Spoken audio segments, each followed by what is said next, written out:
السلام علیکم ورحمۃ اللہ وبرکاتہ۔ آج کا دن ایک بہت بڑی عظیم شخصیت کی وفات کا دن ہے اور ابوبکر صدیق رضی اللہ تعالیٰ عنہ، ان کی وفات 22 جمادی الثانی میں ہوئی۔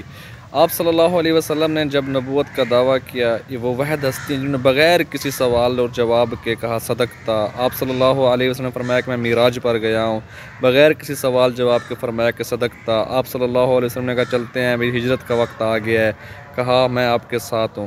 آپ صلی اللہ علیہ وسلم نے فرمایا کہ مال جمع کرو، جنگ پہ جانا ہے۔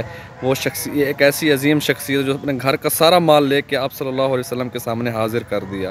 آپ صلی اللہ علیہ وسلم سے ایسی محبت تھی کہ ایک مرتبہ آپ صلی اللہ علیہ وسلم بیمار ہوئے اور ابوبکر صدیق رضی اللہ تعالیٰ عنہ ان کو دیکھنے آئے، تو دیکھا کہ میرے محبوب، میرے پیارے آقا بیمار ہیں، تو ان کے غم میں خود بیمار ہو گئے اور گھر گئے تو بستر میں لیٹ گئے۔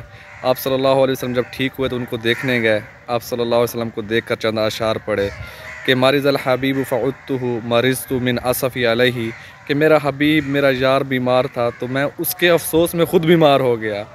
شفی الحبیب فزارنی شفیت من نظر الیہ، تو میرا یار اب ٹھیک ہو گیا اور مجھے دیکھنے آیا ہے تو میں اسے دیکھ کے ٹھیک ہو گیا ہوں۔ دیکھو کیسی محبت تھی۔